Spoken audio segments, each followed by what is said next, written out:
যাতে অন্যায় অবিচার না হয়। আমরা আজকে মুন্সিগঞ্জে দাঁড়িয়ে সেই কলকাতার মেয়ের জন্য প্রতিবাদ করছি।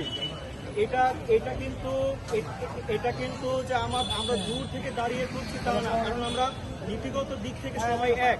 ওরাও যেমন আমাদের পাশে দাঁড়িয়েছিল, আমরাও তাদের পাশে দাঁড়িয়েছি এবং আমরা ভবিষ্যতেও দাঁড়াবো এবং আমাদের এই কার্যক্রম সবসময় অব্যাহত থাকবে। আমরা চাইবো, ভাই কিছুক্ষণ আগে যেটা বললেন যে বাংলার প্রতিটা মেয়ে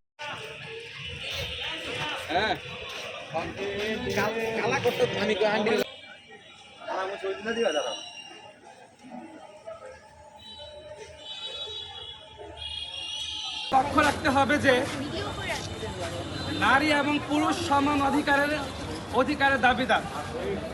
তাদেরকে নিচু চোখে, অবহেলার চোখে যারা দেখে, তা সমাজের জন্য বিস্ফোরা। এই বিস্ফোরা আমরা সমূলে উৎপাদ করবো ইনশাল্লাহ। ঠিক। বাংলার মাটিতে সমতা কায়েম আছে, থাকবে ইনশাল্লাহ। এই জন্য আমাদের যা করার আমরা তা করব। আপনারা জানেন, ধর্ষণ বিরোধী একটা গ্রুপ আছে এখানে আমাদের, তারা ধর্ষণের সর্বোচ্চ